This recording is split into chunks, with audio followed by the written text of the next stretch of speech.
evening. Welcome to This Week in Review. Tonight's stories include the fire hall had its official opening on Saturday. I had an interview with our MHA, the Honorable David Gilbert. I had an interview with Mayor MacDonald. I had an interview with Bernard Benoit of the Ski Club, and more, so please stay tuned. After countless hours of voluntary time and effort, Burgeo firefighters and Burnett's held the official opening of the Burgeo Fire Hall on Saturday. Next thing we have, I think the Burnett's, the ones that's in the concert. I guess the concert crowd is going to do a song.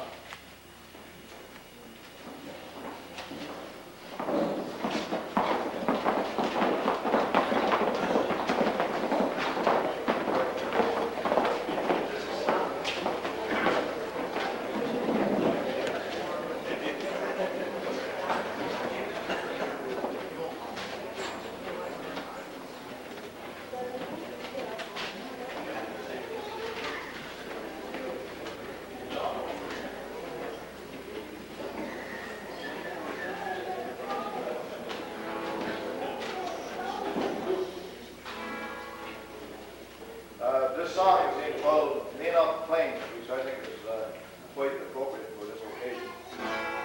So we got a plan for the concert, by the way, so we want to do it every day at this grand opening. So we'll try to do it the best of our ability.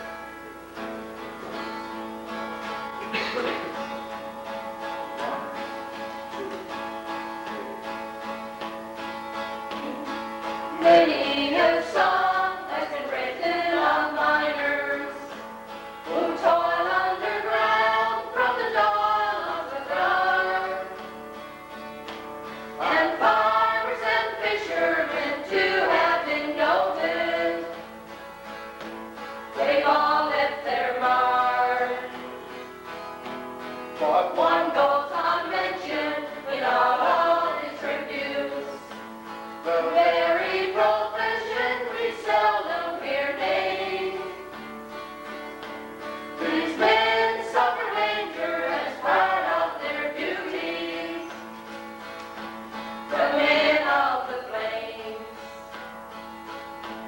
May God grant them safety wherever they go, the perilous places to take, as they risk their own lives to rescue a stranger. The men of the flames. He awakes from his sleep to the sound of the siren, to rush to the place where the flames cut the night. He'll surge through the heat as the smoke circles round him, for the child inside. For his family he's saved, there's one that he needs, one that must pray for their daddy's return. For there's many a grave and a widow is made when apartments interred. May God grant them safety wherever they go, the perilous places to take, as they risk their own lives to rescue a stranger. The men of the flames. May God grant them safety wherever they go, the perilous places to take, as they risk their own lives to rescue a stranger. The men of the flames. The men of the flames.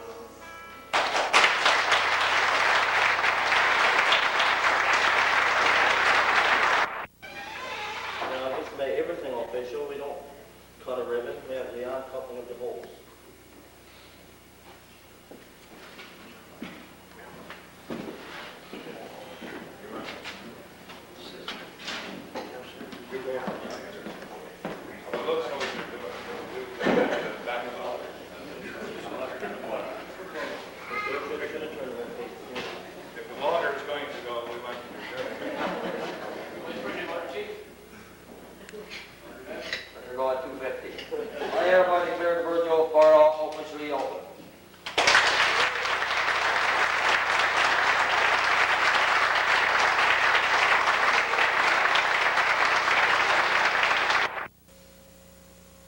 The official opening will be shown in its entirety at a later date. Our MHA, the Honorable David Gilbert, was in town for the official opening. During his visit, he stopped by for this interview. Welcome to our studio once again, Mr. Gilbert. Thank you, David. It's nice to be back. I guess you were pleased to hear that Burgeo fell under the Northern Cod moratorium. David, I was delighted, but I never had any doubts. I always felt that Burgeo should have been under the Northern Cod moratorium because there was no reason why it shouldn't be. It had fished Northern Cod for the last 50 years since its operation, and any more than Ramia shouldn't fall under it.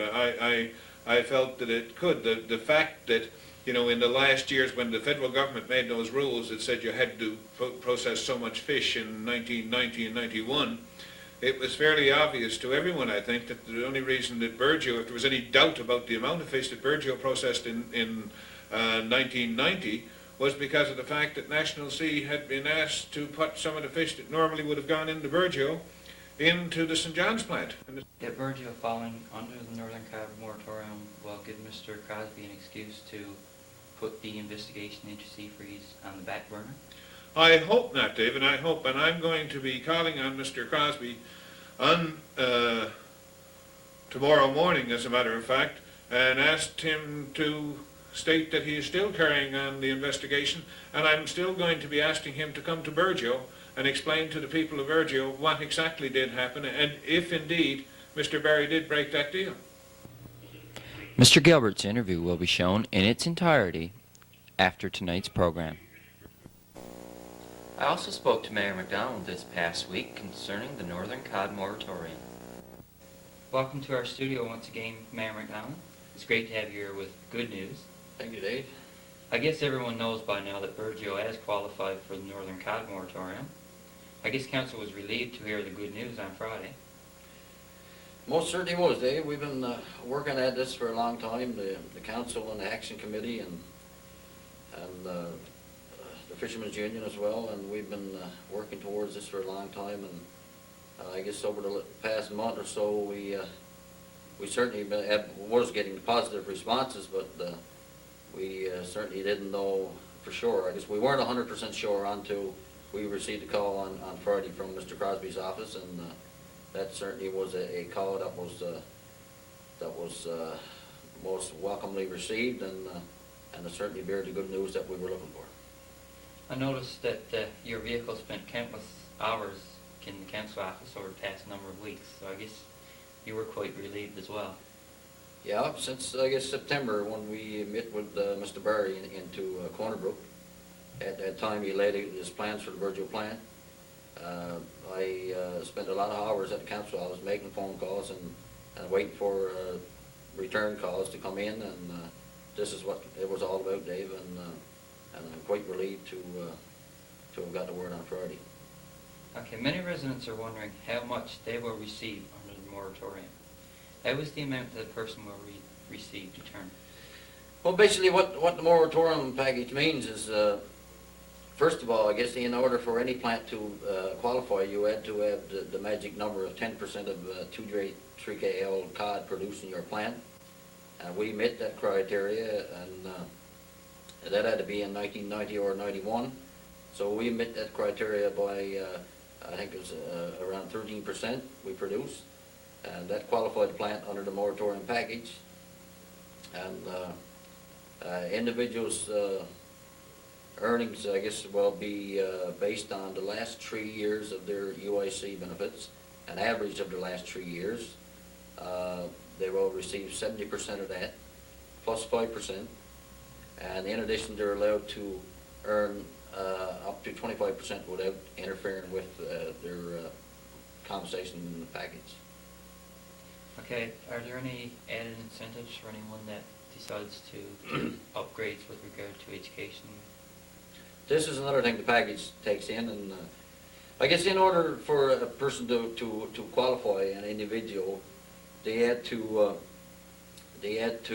where I got some of the criteria here. It states plant workers will be included in the program if they were available for work on or about June the 29th, 1992, and have been laid off in 1991 or 1992 from a designated plant or plants. and have received UI benefits in 1990 or 1991 and worked for at least 6 UI insurable weeks in each up to 2 years at one or more designated plants. So those are some of the things, and worked at least 20 UI insurable weeks in the 2-year period from 1990 to 1991 at one or more of the designated plants. So people that, have those type of weeks in will certainly qualify.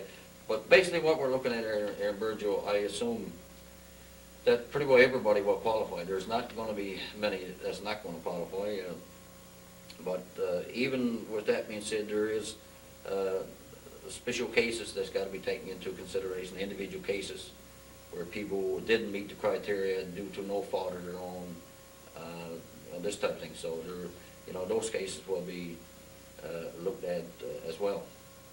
And to answer your question in returns to the programs, the moratorium package also includes the retraining program, which will give an individual, and and this is over a period of time.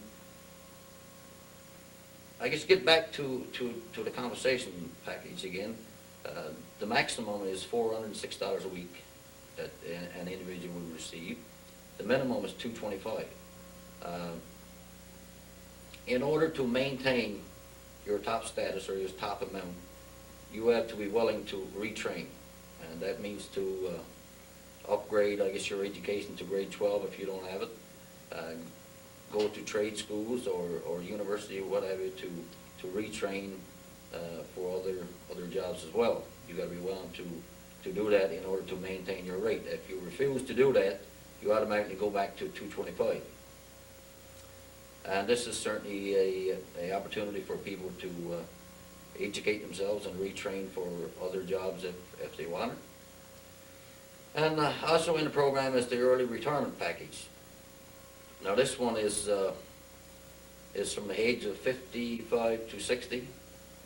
It's 70% funded by the federal government, 30% by the province. And I think there's an opportunity there for people to take advantage of that if they so see fit. Now this would be voluntarily, it's not compulsory. Voluntarily, and that one would be based on 70% of the UIC as well. And an individual, I guess that's at 59 or 58, getting close to 60. Once he gets 60, he'll receive his Canada pension, so it's a pretty good package for someone of that age category. I'm disappointed to see that the province wouldn't come in under the program on the age of 50 to 54. The federal government is willing to put in place a program, early retirement for people of that age group. The province has refused to participate. And in the case of Burgeo, I see where there would be some people who take advantage of that, and that was in place.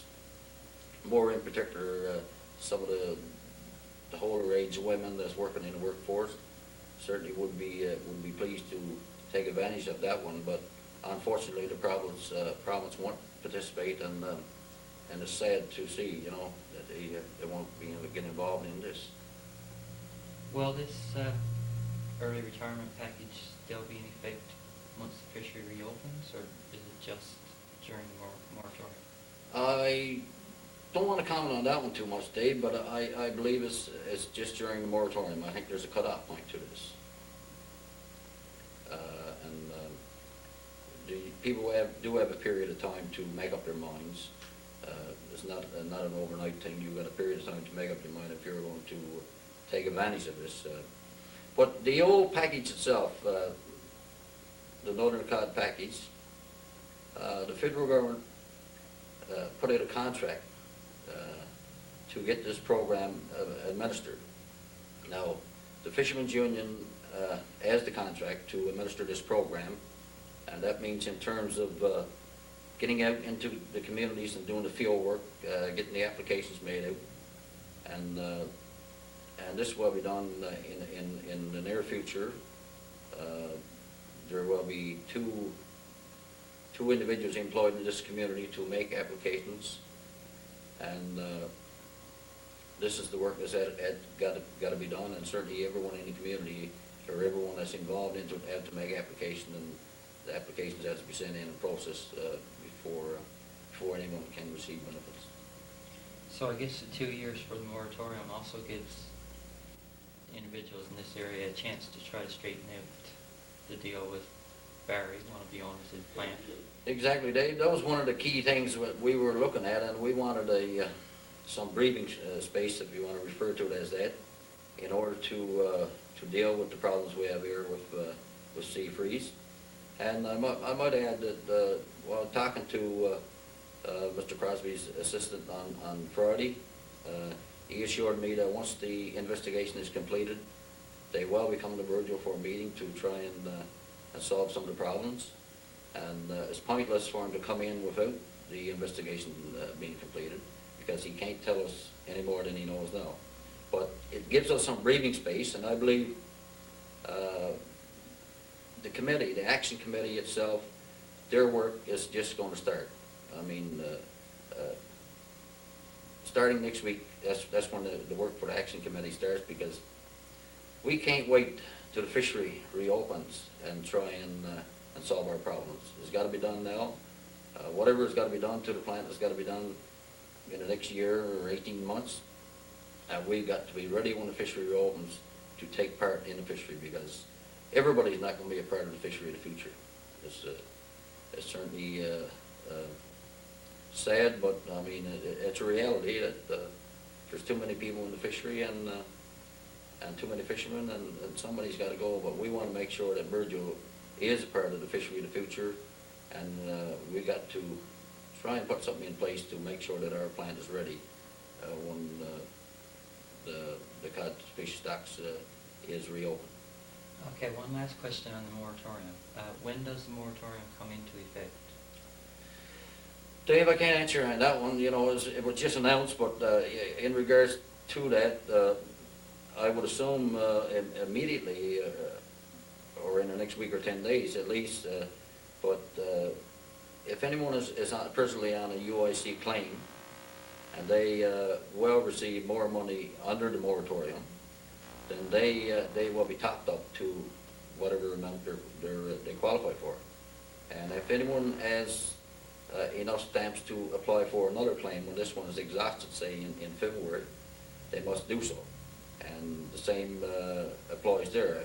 If their earnings under the moratorium is greater than what they receive on the UIC, they will be topped up difference. So it's a massive program. It's I guess the first in the history of Newfoundland that came down from Ottawa, a program like this. There's a lot of money involved, and it gives people a lot of opportunities.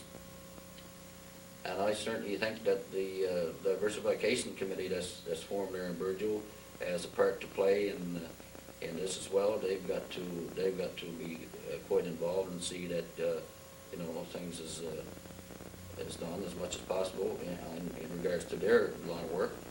And I'm quite pleased to see that Virgil did qualify. I must say, and I've got to give the credit to Mr. Crosby. He's the man who went to Ottawa and fought for this for Newfoundland, and it's certainly a massive program, and I'm quite pleased that we got the word on Friday that we do qualify. Okay, Mayor MacDonald, thanks for speaking with us. You're welcome, Dave. Work is still underway on the renovations to the Fisherman's Wharf. We took our cameras down this past week to see how work is progressing.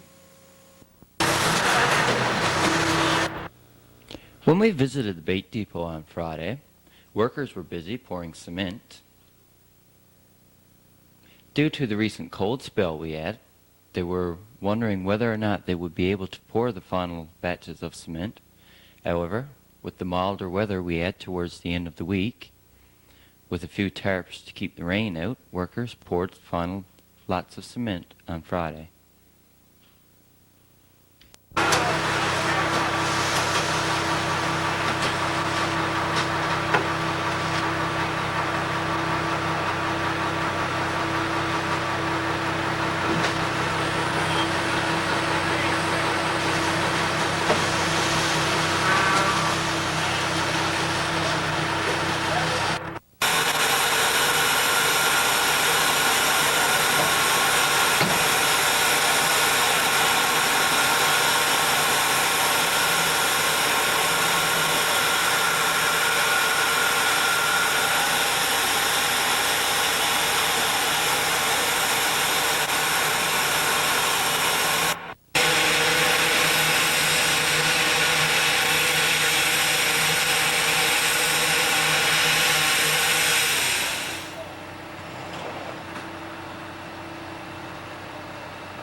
Bernard Benoit was in our studio this past week representing the ski club.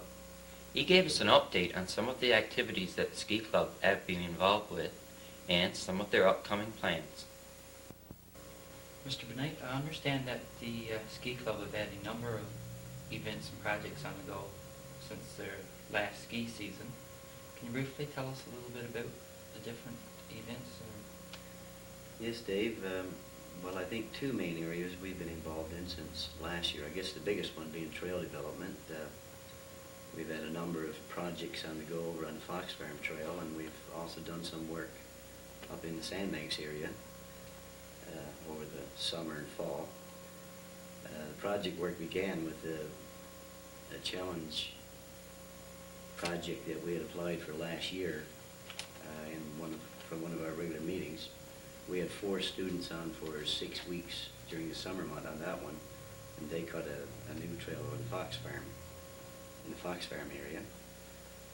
Then I was approached this summer by social services, and they wanted to place some workers, and in the end we ended up having 10 people working from there for a total of about 100 weeks work, I guess, altogether. Those people upgraded one of the real bad sections at the beginning of the trail going down to Short Reach.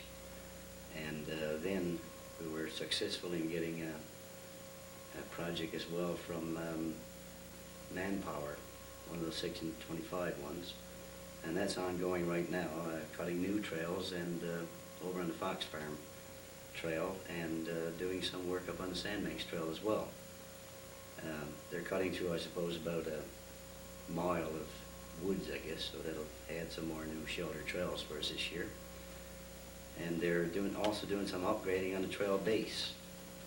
So those will be finishing now, all the projects, I think, by about December the 18th. So I guess the trail should be very good this year for the upcoming season, I'm hoping.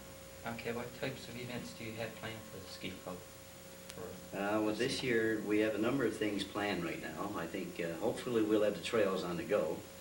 So we want to get into marking them. I'm going to get the students in the schools now, sort of our members, to get into some sign painting and hopefully be able to put up things like caution signs, trail names, distance markers, things like that. So make the trails more interesting and easy to follow. Trail grooming, I think, is going to be a big one this year, and track setting. We're right now trying to get some equipment together. We have plans for it. We're going to get some equipment together to groom the trails over the Fox Farm and Sandbanks area, we hope, if we can get permission from parks to do that, and I think we will. We'll be grooming them on a regular basis, hopefully, and maybe setting tracks so the trails will be more like the ones that students skied on last year in Corner Brook. That's one of the big things I hope to get accomplished, before the season starts. And then when we get into the season, I think, various types of meets we'd like to get into, like tours, possibly biathlon meets every other week or so, marathon skiing meets perhaps, and competitions, I guess, if anybody's interested. So hopefully we'll have, a number of different types of meets on the go. Our focus is going to be on activities this year. Another interesting area that I'd like to see probably get on the go would be for fitness skiing. If we can have a well-groomed trail, then I think the Fox Farm Trail is just a nice distance, like people could use sort of on a regular basis for a workout, for to keep in shape or whatever, as opposed to just a casual tour skiing. Maybe organizing something like that might appeal to some people. We do want to get into social gatherings this year, especially for the students in the schools. I think maybe when we have our meetings, like, for example, next week we have a meeting planned, and I think we'll probably run a dart tournament or something like that, something of interest to our school members. And I think there's other special events as well we have planned, like a trip out to Corner Brook again this year. Ski clinics, if anybody's interested in probably, learning about waxing techniques or, special techniques, things like that. And hopefully a ski day I'd like to see this winter. The other day I sat in with the Recreation Committee, and they sort of tossed about the idea for a while of a sort of a winter carnival day. Well, I think, you know, the ski club could fit right in there with a ski day sort of thing, you know, to get people involved in different winter activities. So I think that would be our broad areas that we're going to get into. So we'll have to get the details worked out now and just, you know, what we'll be doing in every area. Okay, you mentioned that you have a meeting coming up. Will this be your annual meeting for anyone who wants to join? Or? Yes, this will be an annual meeting for our election of officers. Right now, all the things we've been doing, sort of, you know, has been done sort of from, I guess, the executive that was elected in our annual meeting last year, and it's sort of, you know, working on and still carrying out plans that we had developed over last winter. But now next week, I tried to book the community center for Thursday night. I'm not sure if I can get it at that date, but in the very near future, we will be having our annual general meeting. I think maybe we'll broadcast it on BBS so that people know exactly what date that's coming off. And I think if we can get our officers in place then, our executive for the year, then I think, you know, very shortly we'd then have a planning session and sort of go into detail as to, you know, what we can realistically carry out, I think, in terms of programs and that, you know, for the winter. I think really that's going to depend on, you know, whether, I suppose, people get involved or not.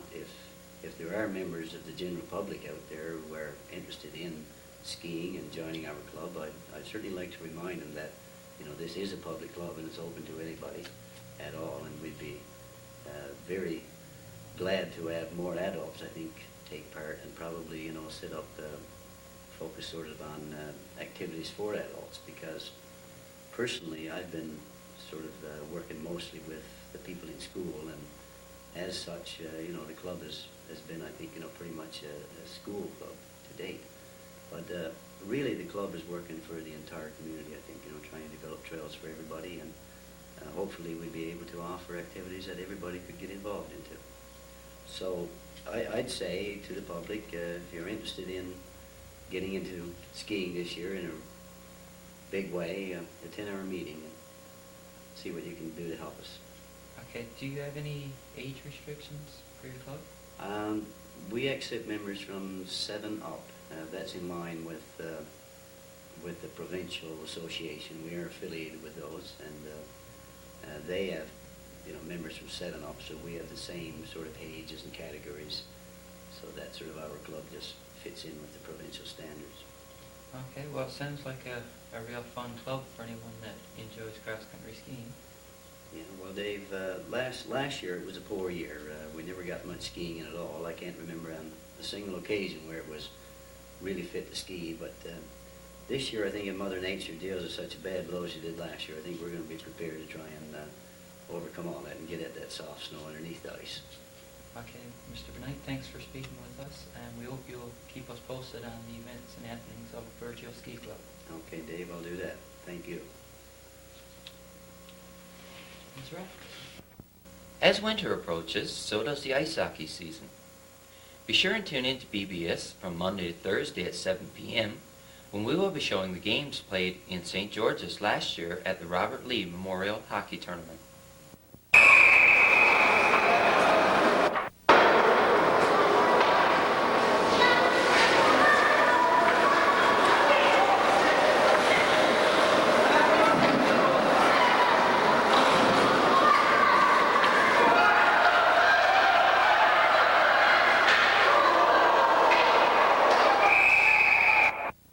Reverend Charles is with us next with an update from the Anglican Church. Good evening. This evening I have a letter to read to you written on behalf of the major churches in Newfoundland and Labrador. This letter is to be read on this Advent Sunday in churches right across our province and released to the news media at the same time. The intent of the letter is to make all of us aware of the need to renew our covenant with God and every living creature. In other words, all of us must become extremely aware of conservation of the natural resources of the earth. both renewable and non-renewable. We must do our utmost to renew the fish stocks and never again deplete them to such disastrous levels. And we must relay these concerns to our government, federal and provincial alike. The Anglican Church of Western Newfoundland took initiative in this matter in the winter of 1991, when a near riot broke out in Port aux Basques, and a angry fisherman trashed the federal fisheries office there. The clergy were meeting at a retreat in Deer Lake at the time, and upon hearing the news, a resolution was passed for the church to offer any assistance it could. As a result, Canon Pierce of All Saints Church in Corner Brook, Archbishop Payne, and David Pollock of the National Church Office in Toronto visited Port aux Basques, Burnt Islands area. Mr. Pollock did a fairly comprehensive study on the situation, and he was invited back to present that report in March of 1992 in Corner Brook. Burgeo was well represented at that meeting. Attending from here were Bill Bowles, Doris and Gerald MacDonald, and myself. As a follow-up to this Corner Brook meeting, the diocesan officials and people from many walks of life held a meeting here in Burgeo in September. The reason for choosing Burgeo was because of the initiative that had been taken here to find alternatives to the fishing industry. Now the effort began at a clergy retreat in Deer Lake, has evolved to include all the major churches in Newfoundland and Labrador. They have joined together as a group and has called themselves Newfoundland and Labrador Interchurch Coalition for Fishing Communities. And here's the letter this group wished to have read out today. Dear brothers and sisters in the Lord, may only God's truth be spoken and only God's truth be heard. This is the season when we prepare to celebrate the birth of our Lord Jesus Christ and the mystery of his presence among you, your hope of glory. In this same spirit, we, the leaders of the churches in Newfoundland and Labrador, speak with one voice to call every member of every parish, every political leader, and men and women of goodwill everywhere to awaken to the new hope offered through our Lord Jesus Christ. He is reconciling the world to himself and making all things new. He will transform the despair and gloom of the fishery crisis into hope. We know that we cannot place our hope in the illusion that God has created fish stocks as an endless resource which can outlast any degree of fishing.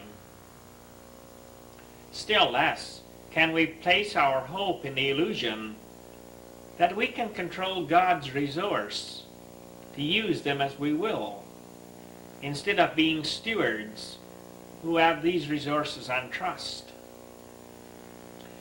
We have seen the pain that affects more and more Newfoundland and Labrador families as they see prospects of returning to the fishery grow dimmer.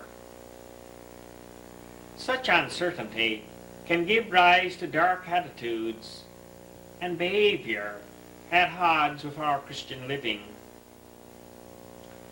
Our responsibility as faith communities is to help everyone to see the light shining in the darkness. We must also search out the practical ways to walk in this light. Before real hope can exist, our society must accept that we have failed to some degree in the task of responsible stewardship. In the catastrophic destruction of the rich fisheries off our coasts, there are no clean hands. All of us have been deaf to the cry of despair that comes from the HERF itself. Pay attention, the HERF cries out. Live in balance. Use technology wisely. My abundance is enough for every person's need, but not for every person's greed.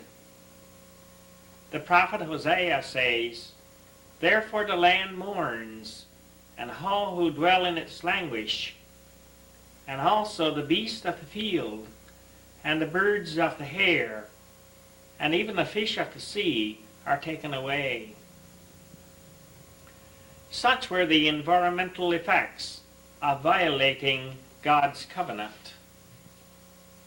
The great covenant God made with Noah and future generations was never with humanity alone. There was, from the beginning, a third partner, every living creature. Listen to the words of Genesis. "And behold, I established my covenant with you, and with your seed after you, and with every living creature that is with you. And I will remember my covenant, which is between me and you, and every living creature of all flesh." As Christian leaders, we confess our failure to call for responsible stewardship of the land and sea. Today, we invite every member of this society and nation, and those who traditionally fish these waters, to join with us in turning away from the past and repenting our collective and personal failure to exercise responsible stewardship over the plentiful resources given us by God. If the ground fish stocks in our waters were rebuilt to their optimal sustainable levels, at least $750 million would flow into Atlantic Canada, much of it to this province. For every 10,000 tons of fish not caught because the resource has been destroyed, we lose the dignity of 6 months' work for 865 plant workers, fishermen, truckers, local service people, shipbuilders, and other similar workers. And there's a footnote to that which says at least an additional 400,000 tons of fish could be caught, processed, and sold every year if we committed ourselves to rebuild each fish stock back to its optimal sustainable level.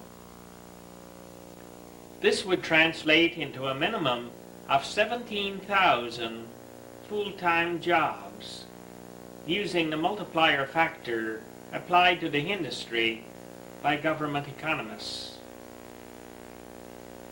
We can see how important is the need to rebuild our fisheries. In a world where children starve, children as precious in God's sight as yours and mine, it is a sin of the highest order to settle for anything less than rebuilding our fish stocks to the optimal sustainable level. For the taxpayers of Canada, it is foolhardy to perpetuate unemployment and welfare payments at higher levels than actually necessary. If responsible public policy, stewardship, and fisheries management were practiced by all concerned, these payments could, in time, be greatly reduced.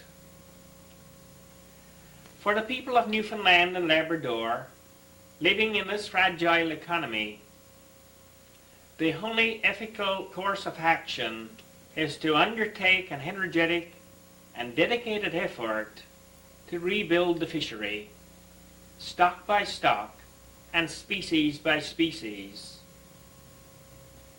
And so we call on you as co-creators with God to participate in a renewal of our covenant with God and every living creature. Today, we announce the formation of a province-wide inter-church coalition for fishing communities, sponsored by the following bodies: the Anglican Church of Canada, the Pentecostal Assemblies of Newfoundland, the Roman Catholic Church, the Salvation Army, the United Church of Canada. We are convinced that the fish stocks in our waters are too important to be left to the changing policies of one level of government or another. We recognize that people must be fully involved in decisions which affect their future. As a first act of accepting responsibility, we must ask each of you to join with us by taking the following steps. Number 1, sign the renewal covenant document. Number 2, sign the supporting petition. Number 3, circulate a copy of the petition to help the coalition get signatures of 250,000 people to inform government of our hopes. Return the completed petition form to your priest, minister, officer, or pastor. Number 4, pledge your constant prayerful efforts so that it will become impossible for elected officials to deviate from policies dedicated to the goal of rebuilding all fish stocks to their optimal sustainable levels. Coordinated federal provincial management of the fishery will be achieved, which will allow every community to participate in a transparent, non-political process to rebuild and maintain the fishery for the common good. Number 5, discuss with your families, friends, and fellow workers the following questions. Number 1, have you grown up with the assumption that nature is infinite? What changes have you seen in the health of the fishery or other resources in Newfoundland? Number 2, do you agree that a new attitude is necessary, which requires each of us to become better stewards of God's creation? Number 3, will you make a commitment to do everything you can to see that all fish stocks are rebuilt to their optimal sustainable levels? What could you do with your friends to contribute to this goal? May this call for repentance and a return to faithfulness and responsible stewardship, together with this coalition we launch today, offer a new way by which we may give praise and glory to God. If we do, Christ will lift us up on eagle's wings as a society renewed in hope and love. As the psalmist has written, the heavens are the Lord's heavens, but the earth he has given to human beings. Thanks be to God.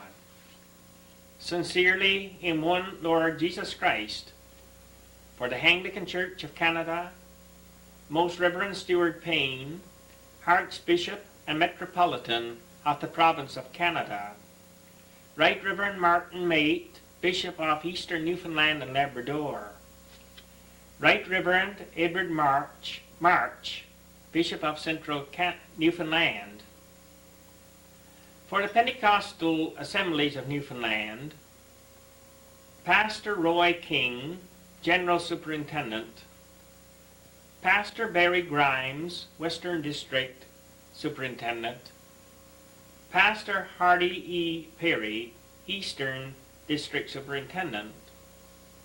For the Roman Catholic Church, Most Reverend James H. MacDonald, Archbishop of St. John's, Most Reverend J.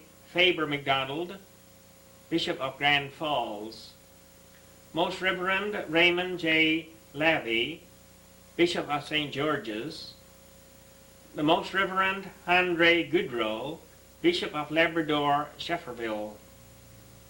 For the Salvation Army, Lieutenant Colonel Howard Moore, Divisional Commander, Newfoundland East, Major Stan Anthony, Divisional Commander, Newfoundland Central, Major Robert Moulton, Divisional Commander, Newfoundland West and Labrador.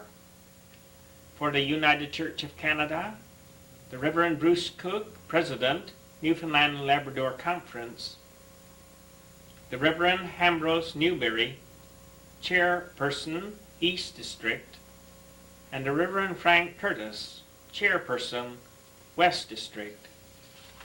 And the petition that you will be asked to sign read like this: We, the undersigned, recognizing our common responsibility for the managing of the Northwest Atlantic fishery, call all concerned in the harvesting, processing, managing, and marketing of this resource, including public officials, to make the achievement of optimal sustainable levels on a stock-by-stock, species-by-species basis their highest priority for fisheries policy. Furthermore, we call for the establishment of a form of joint management for the fishery, coordinated between the federal and provincial governments, which ensures a rational, non-political process, a process which strives for the full cooperation of the people of fishing communities in a transparent, accountable decision-making process. And there is also a petition for the renewal of covenant, which is a personal petition. Now, I'm not at liberty to tell you how that petition is going to get around to Burgeo, but everybody need to sign that petition. And I'm waiting for confirmation. It's going to get around there one way or another, but I think probably it will be carried around tomorrow night. So I will put a written announcement on Channel 10 announcing that. But it's very important that everybody get a chance to sign this petition. Thank you very much. Well, that's it for tonight's program. Please stay tuned now for Mr. Gilbert's interview in its entirety. On behalf of BBS and the BBS volunteers, I'm Dave Cooper. Have a great week. Good night.